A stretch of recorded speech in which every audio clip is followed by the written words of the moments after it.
After breakfast, we all piled into Alpha Troy's car, the Alpha and Luna in the front, Scott and Sky in the middle, and I sat in the back with all the luggage, though I didn't mind. I would hate to be sitting in between those two idiots.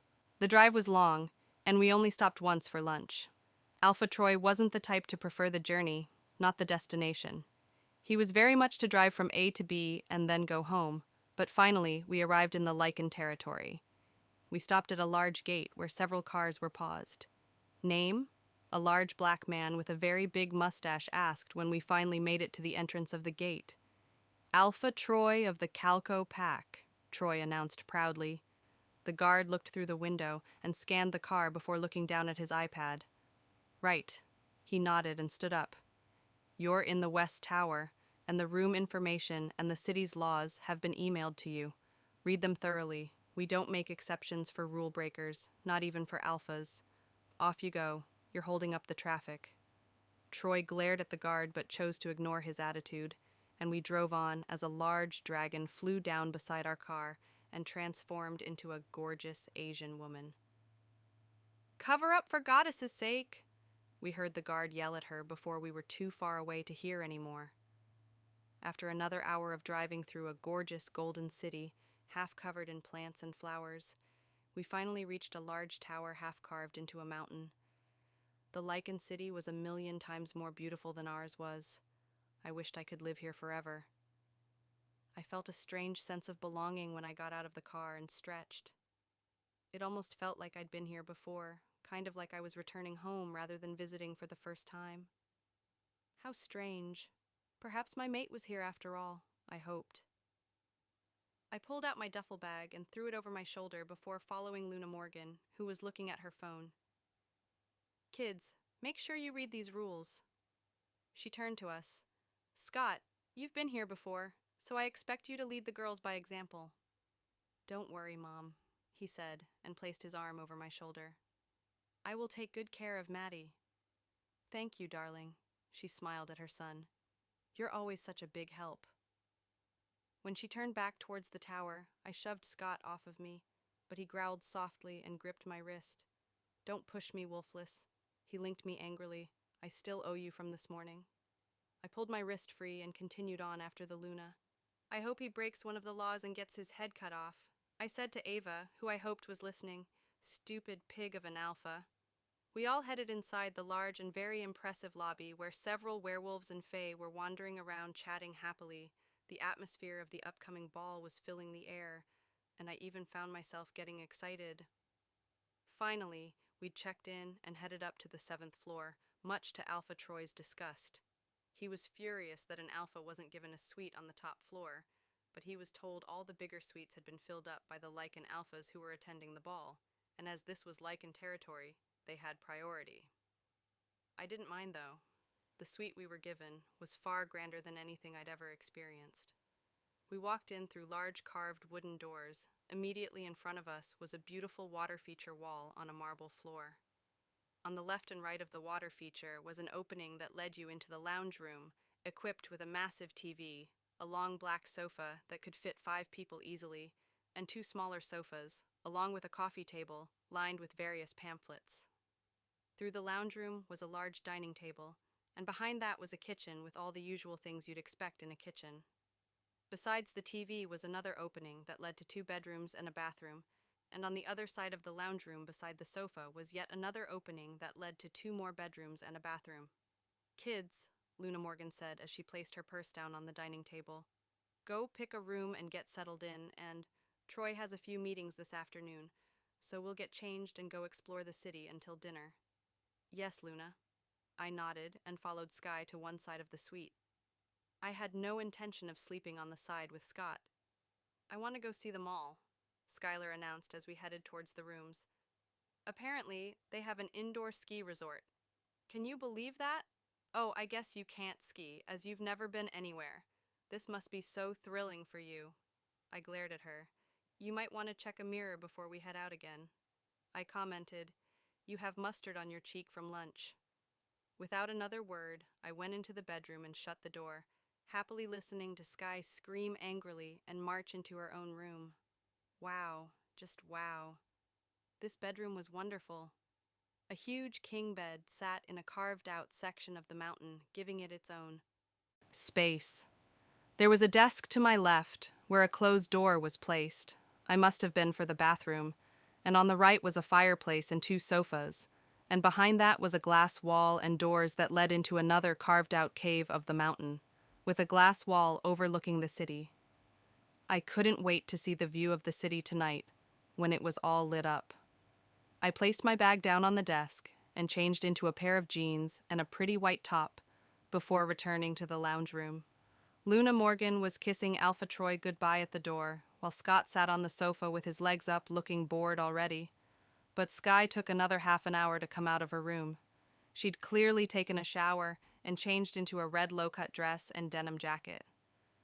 "Ready," she announced, as if any of us cared. "Took you long enough," Scott complained as he stood up. For once, I was in agreement with the pig. "I might run into my mate or one of the princes?" She told us, "I have to look my best." "Well then, you should get a paper bag and put it over your head." "Scott, leave your sister alone," Luna Morgan said and shook her head. "Let's head off."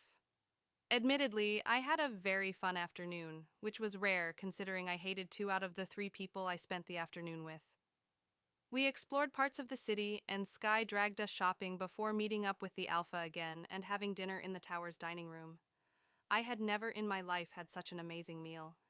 The only strange thing was, I kept getting weird looks from some of the Lycan Alpha, who were also out to eat, but I figured it was just because we were werewolves and let it go. Finally, we returned to our suites. We were all full and exhausted after such a long day, and I very much welcomed the sleep. After a quick shower, I curled up on the most comfortable bed I'd ever laid in and drifted off. But later in the evening, I heard my bedroom door open and close, and I jumped up in fright. Scott was standing in my room and switched on the light, and I froze in complete shock. "Mate," I gasped when his scent registered to me. I couldn't believe this. It was finally my 21st birthday, and I had found my mate. No, this can't be. Why would the goddess do this to me? "So you finally feel the bond," he commented as he leaned back against the door with his arms crossed over his bare chest. "I've been waiting for years for you to finally come of age." I couldn't believe this.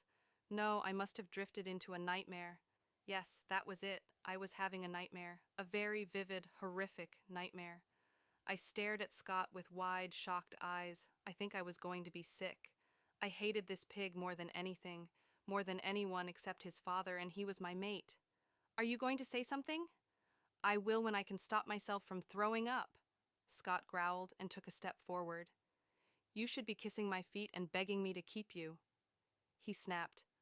"I'm the one who got saddled with a pathetic pack, less betch." I climbed out of bed and marched over to Scott. "Don't worry," I said firmly as my heart raced. His scent was actually very pleasing, but I pushed that thought into the deep recesses of my mind. "You won't have to put up with me for long. I, Madelyn, reject you, Alpha Scott, as my mate." I felt as if someone had punched me in the chest, and I cringed in on myself. The pain was awful, and I couldn't breathe for a second. But when I looked up, I saw Scott had reacted the same way. "How dare you, you stupid bitch!" He grabbed my upper arms and gripped me so hard I knew I'd bruise. "Do you know how many girls would kill to be my mate? Then go find one of them and leave me the hell alone," I shouted and kneed him in the crutch. Scott gasped in pain and fell down onto his knees. "You stupid bitch," he groaned. "I am going to beat the hell out of you. Accept my rejection, or I'll tell your mother everything you've ever done to me." I spat furiously. "You think she'd ever believe you over me?" He snarled and took a deep breath. "How about I tell her we're mates? You know how seriously she takes the mate bond. She'll force you to be mine, and I'll make you watch me screw other women every night. Or you can take back the rejection and we'll—" "Never," I screamed, cutting him off mid-sentence. "Accept my rejection, or I'll tell your mother the truth about Laura. Do you think she'll believe you over me about her too? I don't think so." Laura was a girl we'd gone to school with, but Scott had gone to his father 2 years ago and had her banished. He'd told his dad that they'd slept together one drunken night during her heat and that she'd fallen pregnant. But Scott didn't want her or the child, So Alpha Troy had taken care of it after he found out the child wasn't male. He'd shipped Laura off with some money to take care of the kid and warned her to never return. We found out a few months later that she'd taken her own life, but neither Troy nor Scott seemed to care and never spoke about her. "Fuck you!" Scott snapped angrily and stood up, holding his crutch. "Screw me and I'll accept your rejection. Go screw yourself!" I took a step away from him. "I'd rather rip my own skin off than sleep with you. Don't pretend like you're not curious about what it would feel like to be with your mate."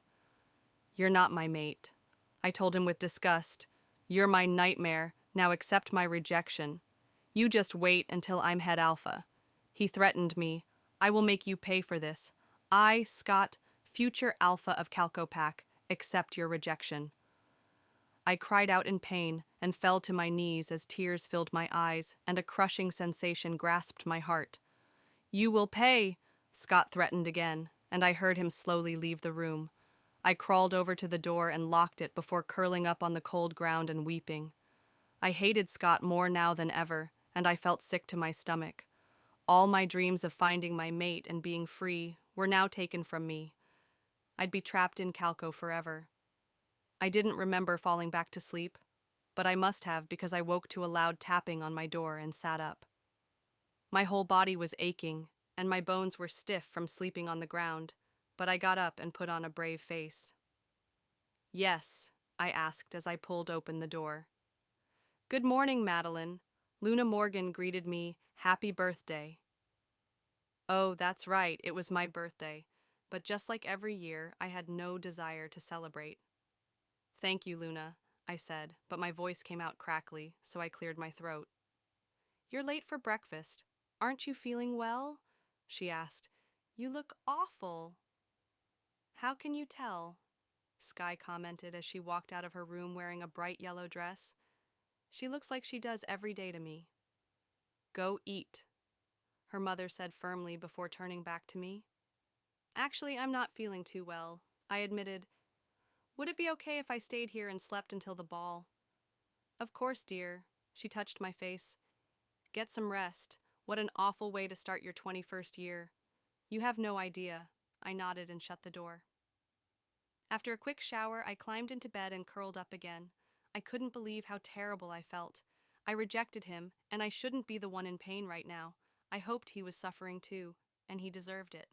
The nerve of him, tormenting me for years and then expecting me to be his mate. What a joke. Like always, there was no reply, but I had to believe that she wouldn't have wanted the Pruck as our mate any more than I did. I fell back to sleep and didn't wake up again until I once more heard banging on my door. I growled in frustration and sat up.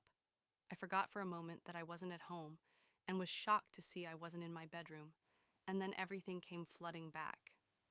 I stretched and was glad to at least feel a little better, though not like my usual self, and I walked barefooted to the door. I pulled it open to see an annoyed-looking Sky with a bonnet around her hair. She had just gotten her hair done. "Mom told me to get you up," she said as if waking someone up was beneath her. "We're leaving for the ball in an hour." "Thanks," I said, and shut the door on her stupid face. I went and took a quick shower before pulling on my gown.